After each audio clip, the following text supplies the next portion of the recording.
Hello aspirants. स्वागत है आपका मई मंथ की करंट अफेयर्स एमसीक्यू सीरीज में। इस सीरीज को आगे बढ़ाते हुए हमारा आज का पहला क्वेश्चन है,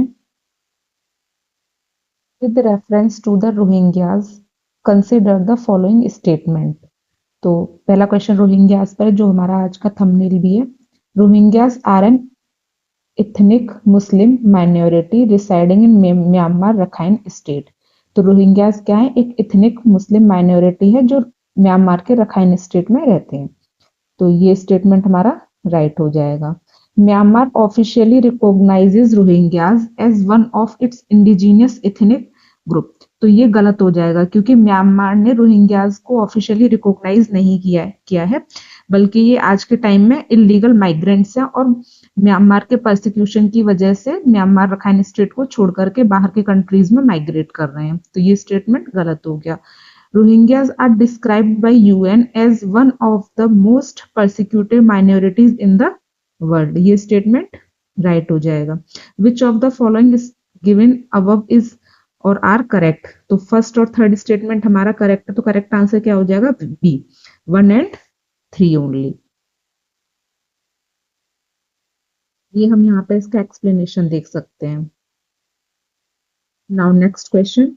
With reference to United Nations High Commission for Refugees, United Nation High Commission for Refugees पर ये क्वेश्चन है। Consider the following statement. United Nation High Commission for Refugees were established in 1950 by the United Nation General Assembly। तो ये statement correct हो जाएगा। UNHCR कब establish हुई थी? 1915 में यूनाइटेड नेशन असेंबली ने इसे स्टैब्लिश किया था। Its headquarter is located in New York USA. तो ये स्टेटमेंट गलत हो जाएगा क्योंकि यूएनएचसीआर का हेडक्वार्टर न्यूयॉर्क यूएसए में नहीं है, बल्कि कहां पर है? जिनेवा में। कहां पर है इसका headquarter? Geneva, Geneva Switzerland.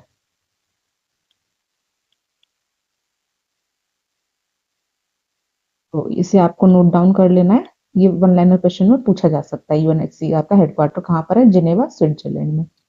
Third statement, it works for the protection and assistance of refugees, stateless person and asylum seekers. तो ये refugees, stateless person and asylum seekers को असिस्टेंट एंड प्रोटेक्शन प्रोवाइड करने पर काम करता है। तो ये भी स्टेटमेंट राइट हो जाएगा। India is not a signatory to the 1951 refugee convention और 1961 प्रोटोकॉल। तो ये स्टेटमेंट भी राइट हो जाएगा क्योंकि इंडिया ने आज तक यूएनएचसीआर को साइन नहीं किया है। तो इसमें करेक्ट स्टेटमेंट कौन सा हो गया हमारा? 1, 3 and 4। Which of the statement given above is or are correct? तो 1, 3 and 4, option number B is the right answer. ये यहाँ पे हम एक्सप्लेनेशन देख सकते हैं। और ये भी हमें याद रखना है कि यूएनएचसीआर को 2 बार नोबेल प्राइज से सम्मानित किया गया है, 1954 में एंड 1981 में। तो ये हमें याद रखना है। नाउ नेक्स्ट क्वेश्चन हमारा निपा वायरस पर है। With reference to the Nipah virus consider the following statement. Nipah virus is a zoonotic disease. तो ये स्टेटमेंट राइट हो जाएगा। निपा वायरस एक जूनोटिक डिजीज है। जूनोटिक डिजीजेस कौन सी होती है? वो डिजीजेस जो कि एनिमल के द्वारा ट्रांसफर होती है ह्यूमन बीइंग में।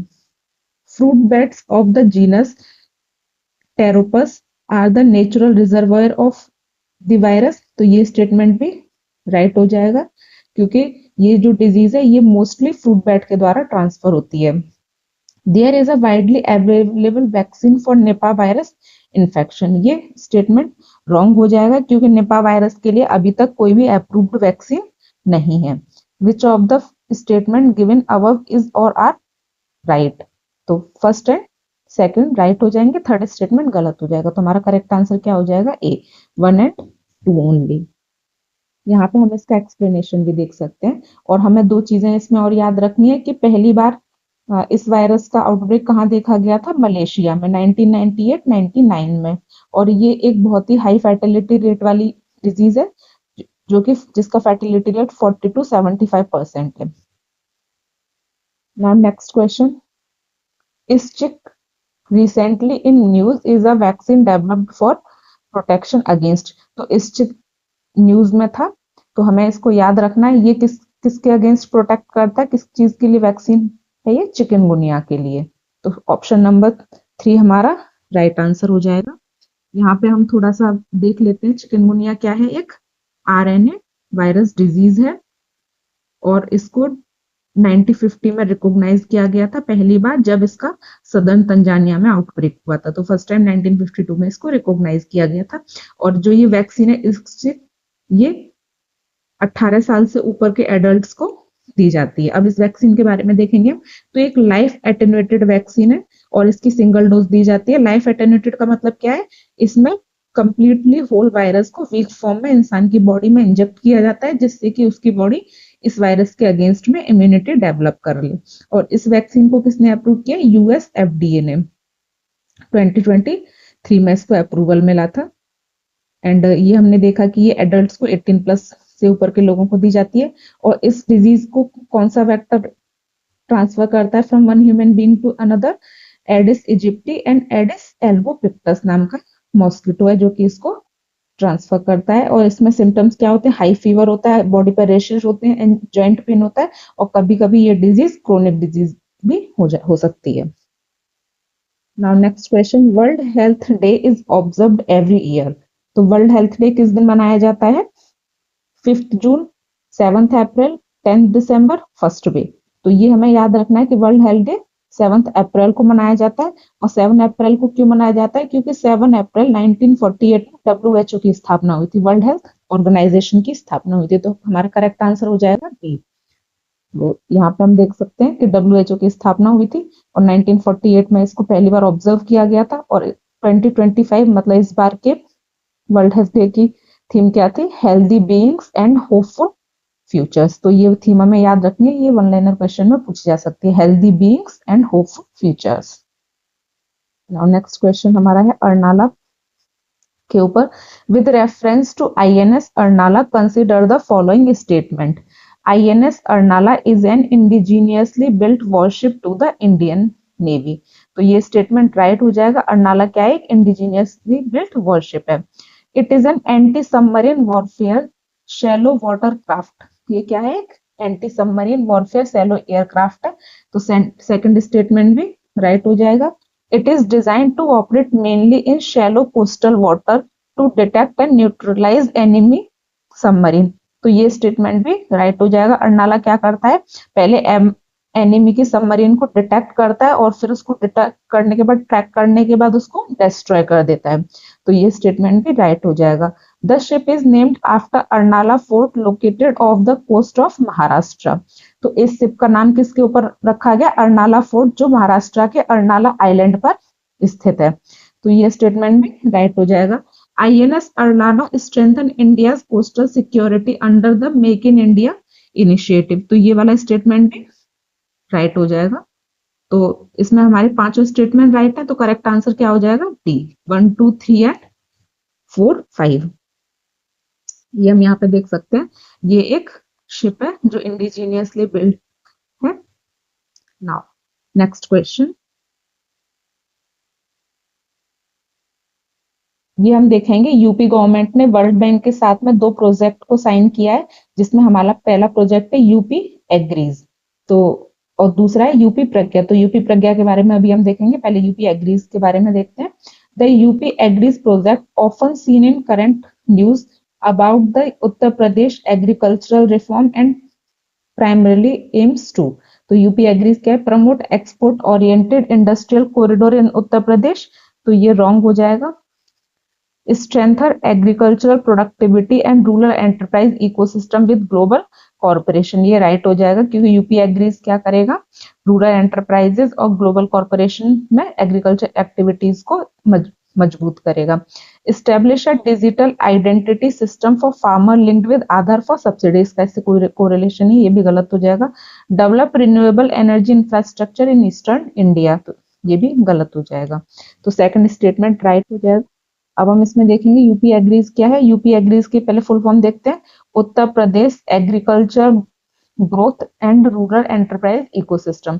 तो यहीं से हम देख सकते हैं, ये रूरल एंटरप्राइजेस स्ट्रेंथन करने के लिए साइन किया गया। वर्ल्ड बैंक और यूपी गवर्नमेंट ने इसको साइन किया है और ये agriculture productivity, farm based MSME और फार्मर्स की इनकम को बूस्ट करेगा। मेनली किन रीजन्स में काम करेगा? ये पूर्वांचल और बुंदेलखंड जो अंडर डेवलप्ड रीजन्स है उनमें ये काम करेगा।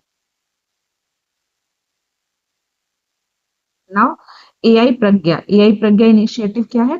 Fund AI research laboratory in central university across India, ये गलत हो जाएगा। Train 10 lakh citizens in artificial intelligence and emerging technology, ये गलत, ये सही हो जाएगा क्योंकि एआई प्रज्ञा को क्यों साइन किया गया है? ये 10 लाख सिटीजन्स को आर्टिफिशियल इंटेलिजेंस और जो इमर्जिंग टेक्नोलॉजी जैसे मशीन लर्निंग वगैरह उनमें ट्रेन करेगा। Establish a regulatory authority for AI ethics and safety at the state level, ये भी रॉन्ग हो जाएगा। Provide AI enabled agriculture drones to all farmers in the state, तो ये भी गलत हो जाएगा। इसे हमें याद रखना है, ये 10 लाख सिटीजन्स को artificial intelligence and other emerging technology में ट्रेन करने के लिए साइन किया गया है। तो एआई प्रज्ञा का फुल नेम क्या है? Artificial intelligence programme for resourcefulness, awareness, growth and youth advancement. ये 10 लाख लोगों को ट्रेन करेगा AI, machine learning, data analytics, cyber security and other related advance technology में। Now next question. The 23rd annual South Asia Press Freedom Report released on the World Press Freedom Day titled, तो इस बार की world press freedom day पर जो South Asia press freedom report release की गई है उसका थीम क्या है? Artificial independence, the fight to save media and democracy, नहीं ये नहीं है।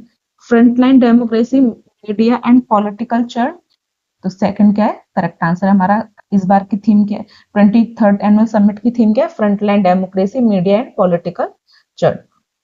Truth versus miss information, the collective pushback, ये भी नहीं है। Courage and censorship, journalist and press freedom in south Asia, ये भी नहीं है। तो बी करेक्ट आंसर है। तो हम देख लेते हैं थोड़ा सा इसके बारे में।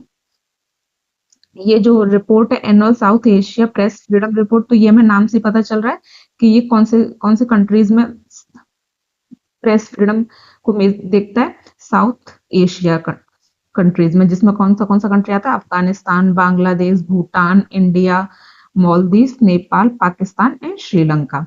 इसको रिलीज कौन करता है? इंटरनेशनल फेडरेशन ऑफ जर्नलिस्ट इसको रिलीज करता है। ये एक कॉम्प्रिहेंसिव असेसमेंट रिपोर्ट है जो कि साउथ एशिया में 1 मई 2024 से लेकर के 30 अप्रैल 2025 तक प्रेस फ्रीडम कंडीशंस को असेस करती है। और इसमें किन किन फैक्टर्स को एग्जामिन किया जाता है? प्रेस फ्रीडम को, सेफ्टी ऑफ जर्नलिस्ट को एंड मीडिया इंडिपेंडेंस को। नाउ अब हमारा क्वेश्चन है एग्री फोटोवोल्टिक्स के ऊपर। With reference to agri photovoltaics consider the following statement. तो एग्री फोटोवोल्टिक्स क्या है ये हमें देखना है।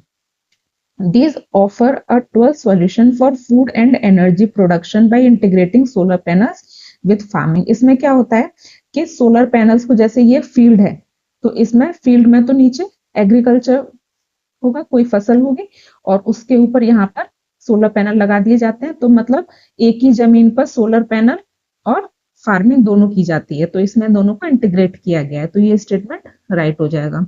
These create microclimatic condition that reduce water evaporation and protect crop from the extreme heat, ये भी करेक्ट हो जाएगा क्योंकि जैसे नीचे फसलें उग रही हैं ऊपर से सोलर पैनल लगा हुआ है तो इसकी जो शेडो है ये यहाँ सन रेज को पहुंचने से रोक देगी। तो ये क्रॉप्स को ज्यादा वाटर एवोपोरेशन को रिड्यूस कर देगा और फसल को प्रोटेक्ट करेगा हीट से। तो इसमें क्या होगा? दोनों स्टेटमेंट हमारे करेक्ट हो जाएंगे। तो बोथ ए एंड बी, सी हमारा राइट आंसर हो जाएगा।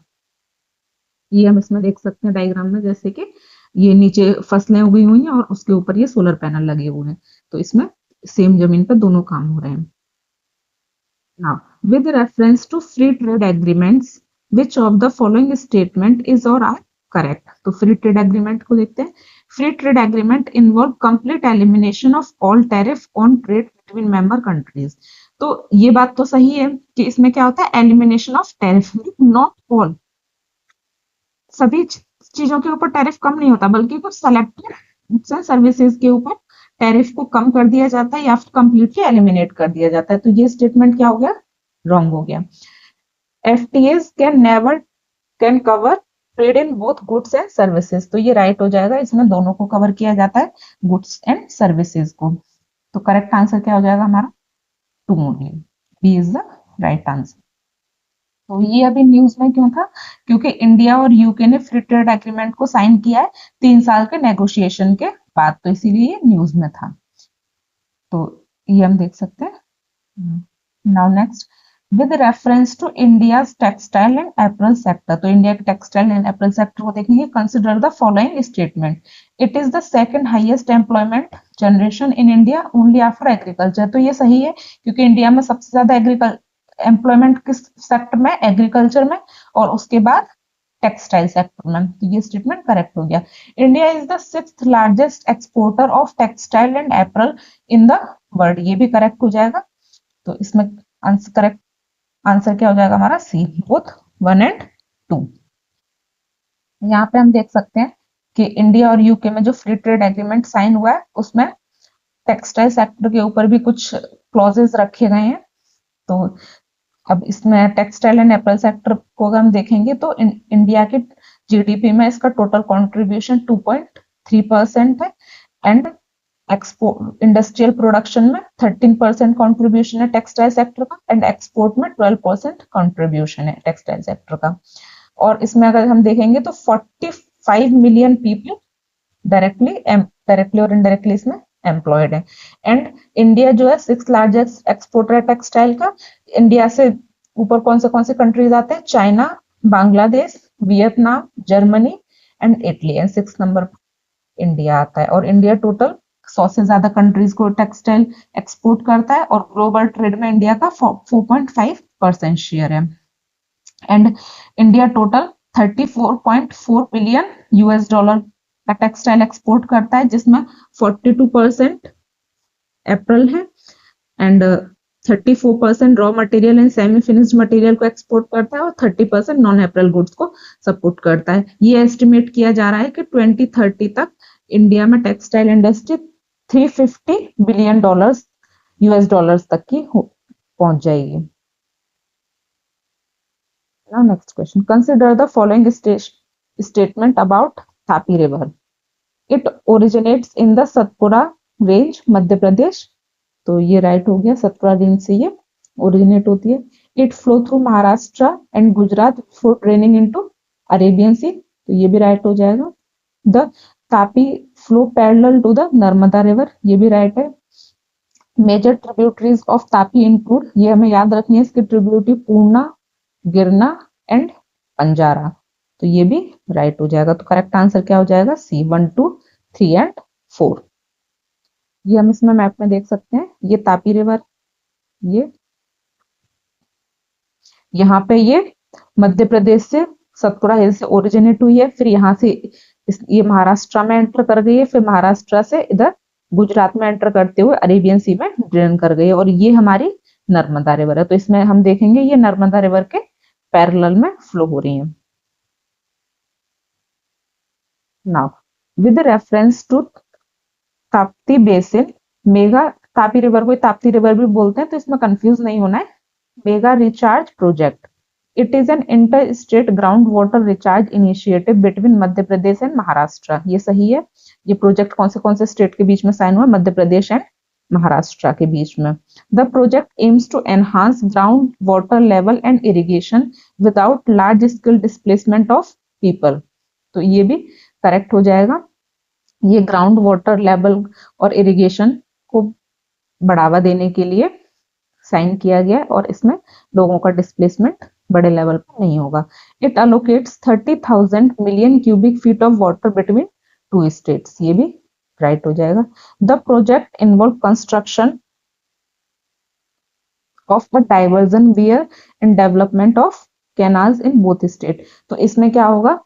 कंस्ट्रक्शन होगा छोटे डैम्स का एंड कैनाल्स का, दोनों स्टेट में। तो इसका करेक्ट आंसर क्या हो जाएगा? 1, 2, 3 एंड 4, तो सी इसका राइट आंसर हो जाएगा, 1, 2, 3 एंड 4।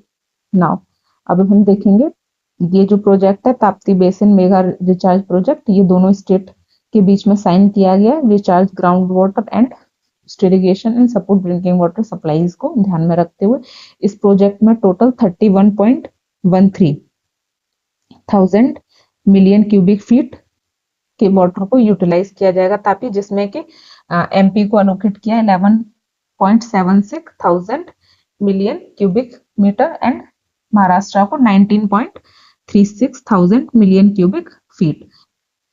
एंड इसमें एक छोटा डैम बनाया जाएगा खरिया गुटी घाट पर, जो कि एमपी और महाराष्ट्र के बॉर्डर पर है, और लेफ्ट साइड में और राइट साइड में कैनाल्स डेवलप किए जाएंगे, और इसमें बड़े लेवल पर गांव का और लोगों का डिस्प्लेसमेंट जो है वो अवॉइड किया गया है। Now the asteroid belt is primarily located between the orbits of, तो कौन से और प्लेनेट की ऑर्बिट के बीच में एस्टेरॉयड बेल्ट प्रेजेंट है? Earth and Mars, no. Mars and Jupiter, yes. Jupiter and Saturn, no. Venus and Earth, no. ये हमें याद रखना है, मार्स एंड जुपिटर के बीच में।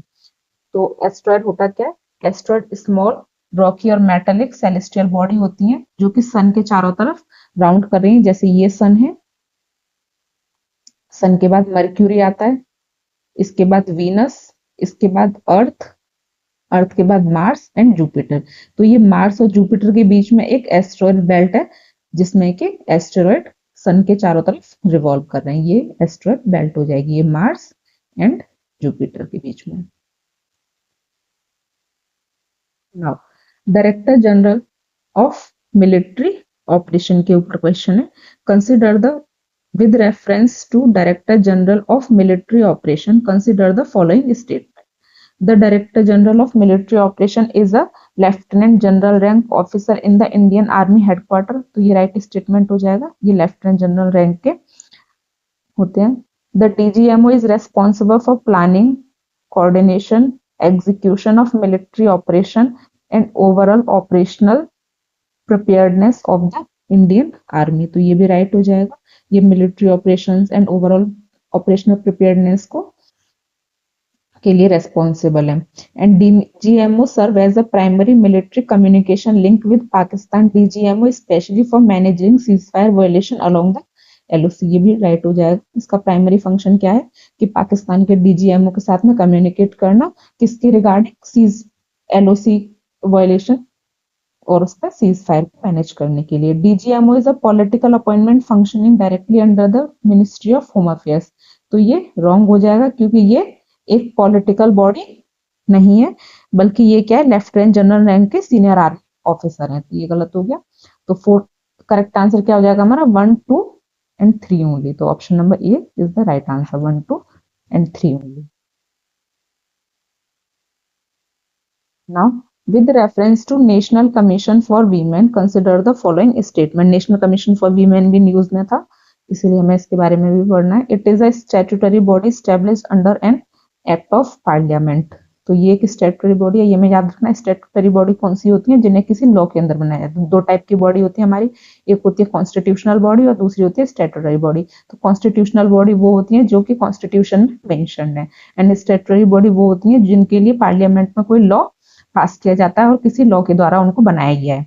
It was established in the year 1992। ये भी राइट हो जाएगा, क्योंकि ये 1992 में एस्टेब्लिश की गई थी। And it has power to summon individuals. ये भी राइट हो जाएगा, क्योंकि स्टैट्यूटरी बॉडी जो नेशनल कमीशन फॉर वीमेन है, ये एक सिविल कोर्ट के तरीके से काम करती है। इसके पास सिविल कोर्ट के बराबर पावर है और ये किसी इंडिविजुअल को भी सम्मन भेज सकती है। Its recommendation are legally binding on the government. तो ये रॉन्ग हो जाएगा। इसकी जो रिकमेंडेशन है वो लीगली बाइंडिंग नहीं होती है गवर्नमेंट पे, बल्कि इसकी रिकमेंडेशन सिर्फ एडवाइजरी होती है। तो इसका करेक्ट आंसर क्या हो जाएगा? 1, 2 and 3 only. Which of the statement given above are correct? 1, 2 and 3 only. तो यहाँ पे हम देख सकते हैं national commission for women act 1919 के अंडर इसको बनाया गया था। एक स्टैट्यूटरी बॉडी है, 1992 से ये ऑपरेशनल है। सिविल कोर्ट के बराबर इसको पावर दी गई है और इसके रिकमेंडेशन बाइंडिंग नहीं होते हैं। कौन सी मिनिस्ट्री के अंडर काम करती है? Ministry of women and child development. Central government appoint करती है इसके मेंबर्स। 3 साल के लिए मेंबर्स इसके अपॉइंट किए जाते हैं और टोटल इसमें 7 मेंबर्स होते हैं। जितने भी मेंबर होते हैं सारे के सारे वीमेन होते हैं और कम से कम एक मेंबर इसमें एससी या एसटी कम्युनिटी का होना चाहिए। ये एक मैंडेटरी कंडीशन है। Now, with reference to Marine Environment Protection Committee, Marine Environment Protection Committee के बारे में देखेंगे हम. Consider the following statement. It function under the International Maritime Organization. तो ये statement right हो जाएगा. With it deals with prevention of pollution from ships. ये भी right हो जाएगा. Ship से होने वाले pollution जैसे oil spilling वगैरह से deal करती है ये.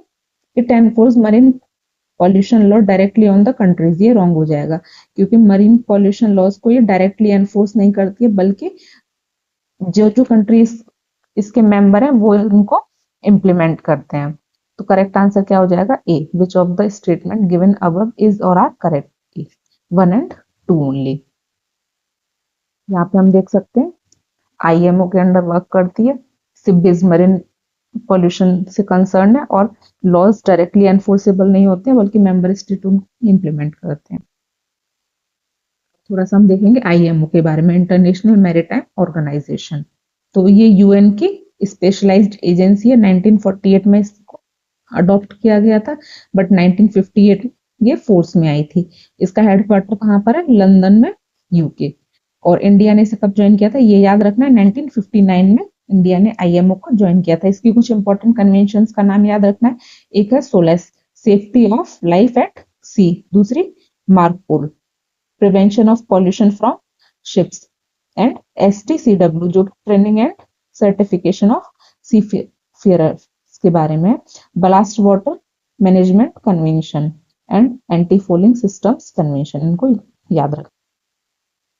With reference to Akash missile system, consider the following statement. Akash missile system के बारे में देखेंगे तो it is a short to medium range surface to air missile developed indigenously by DRDO. short to medium range surface to air missile है, तो ये right हो जाएगा. It is capable of intercepting aircraft, helicopter and unmanned aerial vehicles. तो ये भी right हो जाएगा. ये aircraft, helicopter, unmanned aerial vehicle को इंटरसेप्ट करने में कैपेबल है. Akash missile uses solid fuel propulsion. तो ये गलत हो जाएगा. इसमें सॉलिड फ्यूल प्रोपल्शन नहीं होता बल्कि ramjet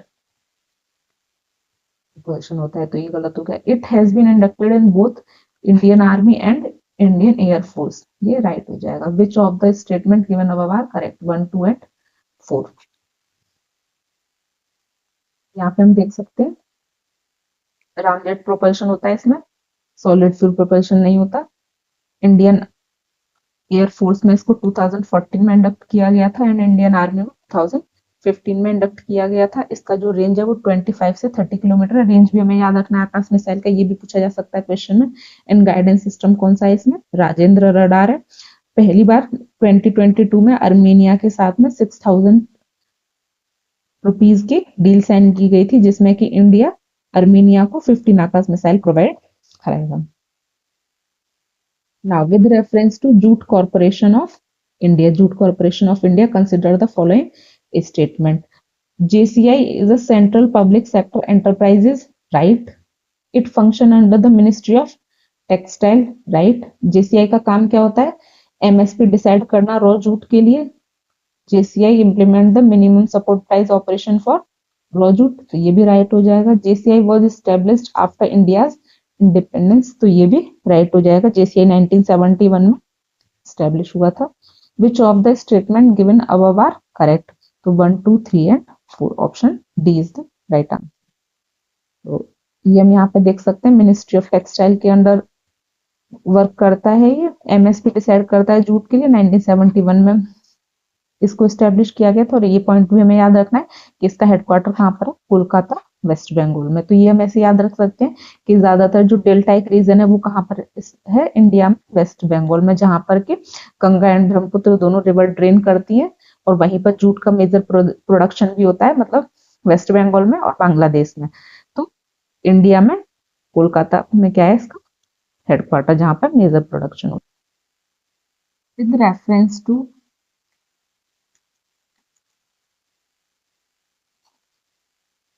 Bhargavastra system, consider which of the following statement is correct. एक second.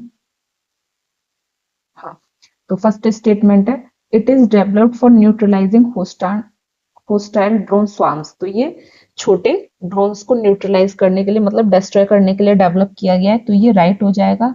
It is a surface to air missile system capable of striking ballistic missile, ये रॉन्ग हो जाएगा क्योंकि ये छोटे ड्रोन्स को डिस्ट्रॉय करने के लिए डेवलप किया गया, न कि बैलिस्टिक मिसाइल्स को।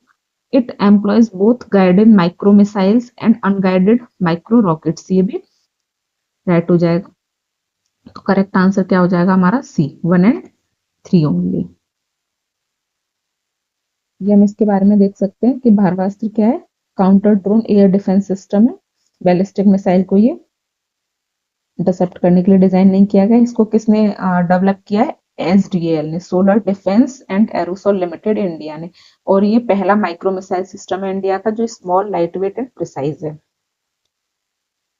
ये यहाँ पे हम देख सकते हैं कि एक साथ ये मल्टीपल मिसाइल्स को छोड़ता है और छोटे छोटे ड्रोन्स को डिस्ट्रॉय करता है। With reference to Akash Tir, consider the following statement. It is a fully indigenous automated air defense control and reporting system designed to detect and neutralize aerial threat. तो ये राइट हो जाएगा। ये indigenously automated air defence control and reporting system है जो कि aerial threat को neutralise करता है और डिटेक्ट करता है। Akashteer integrated data from multiple radar and sensor network to provide real time air situation picture, ये भी करेक्ट हो जाएगा। It function as a long range surface to air missile system capable of engaging target beyond 300 kilometre. तो ये statement हमारा क्या हो गया? रॉन्ग हो गया, क्योंकि पहली बात तो ये long range surface to air missile नहीं है, और दूसरी बात ये 300 किलोमीटर से आगे, इसका जो रेंज है वो 300 किलोमीटर से ज्यादा नहीं है, तो ये गलत हो जाएगा। करेक्ट आंसर क्या हो जाएगा हमारा? 1 एंड 2 only.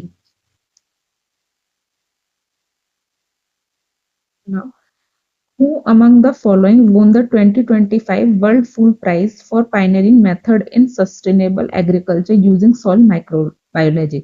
तो 2025 का वर्ल्ड फूड प्राइज किसको मिला है? शकुंतला हरकसी थिल्स्टेड नहीं, मैरियंजेला हंगरिया, यस ब्राजील की है ये मैरियंजेला हंगरिया जिनको वर्ल्ड फूड प्राइज मिला है। रतनलाल नहीं, मोडाडोगु विजय गुप्ता नहीं, तो ये मैं याद रखना है, ऑप्शन बी हो जाएगा इसका आंसर।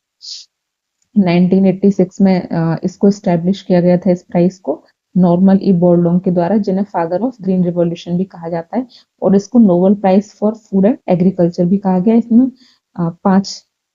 5 लाख यूएस डॉलर का मॉनेटरी प्राइज दिया जाता है। ये कुछ लोग हैं इंडिया के जिनको ये प्राइज मिला है। शकुंतला हरक सिंह थिल्स्टेड, इनको 2021 में aquatic food system and nutrition के फील्ड में मिला था ये प्राइज। रतनलाल को 2020 में सॉइल हेल्थ तथा कार्बन सिक्वेस्ट्रेशन के लिए मिला था। सुरेंद्र बसल को डेवलपमेंट ऑफ क्वालिटी प्रोटीन मेज के लिए प्राइज मिला था। एंड संजय राजाराम को development of high yield wheat variety के लिए प्राइज मिला था। Now, with reference to International Atomic Energy Agency, consider the following statement. IAEA is an autonomous international organization that seeks to promote safe, secure and peaceful use of nuclear energy. ये statement right हो जाएगा क्योंकि ये nuclear energy manage करता है। It was established in 1957 and its headquarters is in Vienna, Austria, ये भी right हो जाएगा। इसको स्टैब्लिश कब किया गया था? 1957 में, एंड हेडक्वार्टर वियना ऑस्ट्रिया में। India is a full member of IEA since its inception, तो ये स्टेटमेंट रॉन्ग हो जाएगा। इंडिया इसका मेंबर तो है बट स्टार्टिंग से नहीं है, बल्कि इंडिया इसका मेंबर बाद में बना था और इंडिया ने बाद में इसको साइन किया था। तो करेक्ट आंसर क्या हो जाएगा हमारा? 1 एंड 2। ये हम यहाँ पे देख सकते हैं, इसको डिस्क्राइब किया गया है atoms for peace and development organisation के तरीके से। यूएन के अंदर ये एक इंडिपेंडेंट बॉडी है और इसको 2005 में नोबेल प्राइज भी मिल चुका है। तो इसी के साथ हमारा आज का सेशन खत्म होता है। अगर आपको इस सेशन की पीडीएफ डाउनलोड करनी है तो उसके लिए आप टेलीग्राम इंस्टॉल करें और यहाँ से स्कैन करके या फिर डिस्क्रिप्शन बॉक्स में दी गई लिंक आईडी पर क्लिक करके टेलीग्राम ग्रुप से पीडीएफ डाउनलोड कर सकते हैं। इसी के साथ मिलते हैं अब नेक्स्ट सेशन, और चैनल को सब्सक्राइब करना न भूलें जिससे हमारा मोटिवेशन बना रहे। Thank you, have a nice day.